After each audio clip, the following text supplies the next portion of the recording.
Bonjour tout le monde, j'espère que vous allez bien. Alors, dans la vidéo d'aujourd'hui, nous allons réutiliser une partie qui était censée être dans une autre vidéo, donc c'est Julia versus un vrai ignorant. Mais vu que je me suis rendu compte que la vidéo faisait déjà 30 minutes et allait encore s'allonger, je me suis dit autant en faire une petite vidéo à part. Donc ce ne sera pas une analyse vraiment en profondeur, ce sera très en surface. Ne soyez pas surpris si vous voyez que je vais assez vite sur les éléments et que je n'introduis pas certains points, on pourrait en parler beaucoup plus longtemps, faire beaucoup plus de tests. Et si vous voulez plus de vidéos sur tidyr.jl, n'hésitez pas à me dire. Donc on va reprendre la vidéo.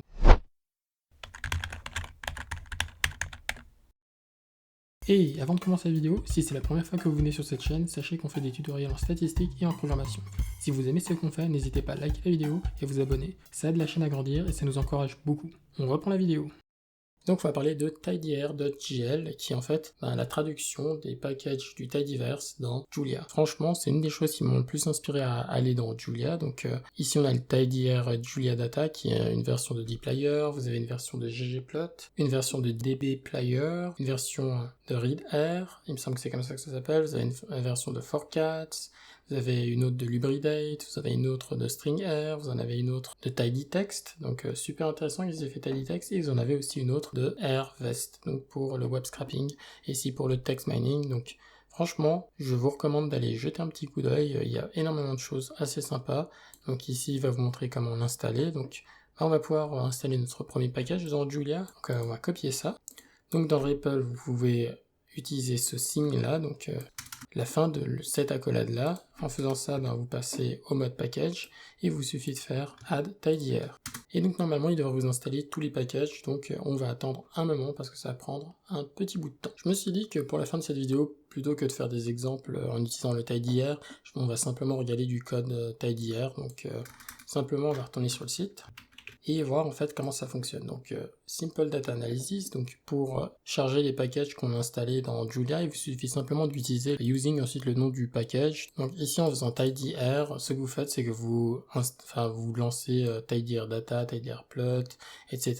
Ici après on a quelques explications de ce que tidyr utilise. Typiquement vous pouvez utiliser cette fonction dataframe sans avoir besoin d'utiliser le package dataframe. Donc vous avez aussi le chain. Macro c'est une fonction un peu plus puissante, peut-être qu'on en parlera plus tard. Elle est aussi très importante parce qu'en utilisant chain, c'est un peu la manière d'utiliser les pipes. Alors, il y a des pipes dans Julia, mais elles fonctionnent pas exactement comme dans R, donc vous allez voir que ici, les chains vont nous permettre en fait de pouvoir enchaîner tout un tas d'opérations. Donc ici, on a un exemple, donc on va charger les librairies tidyr et rdataset. Rdataset, il faut permettre d'avoir des données qui viennent de R. Donc ici, on fait dataset et on dit quelles sont les données qu'on veut. Et ensuite, voici ce qu'on obtient dans le OFP, et donc voilà. Et donc c'est comme ça qu'apparaît un data frame, donc vous avez les lignes, leurs numéros, donc vous avez ici apparemment les 7 premières et les 7 dernières je suppose, et ensuite pour chacune des colonnes, vous avez le nom de la variable plus le type.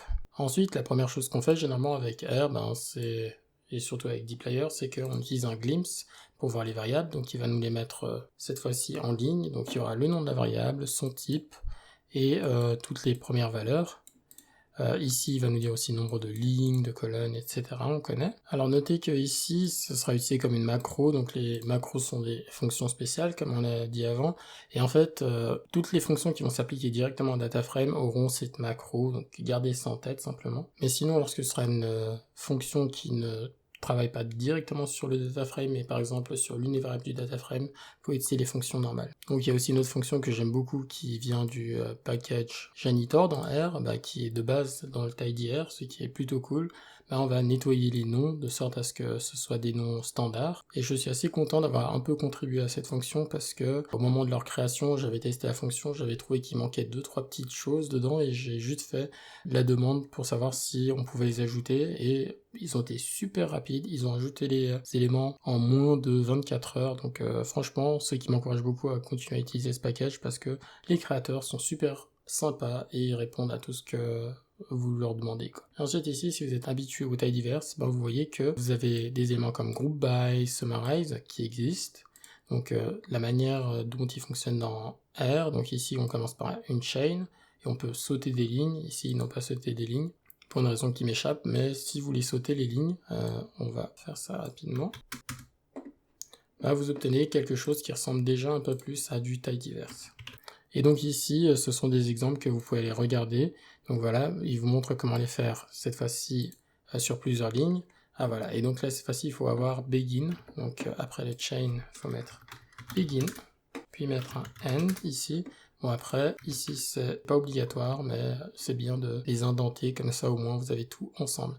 Et donc c'est comme ça que ça fonctionne, donc avec ça vous pouvez enchaîner différentes opérations, comme dans le taille divers, ce qui est plutôt cool. Alors il peut toujours y avoir des critiques sur la manière dont ça a été fait, pourquoi ne pas utiliser des pipes, etc.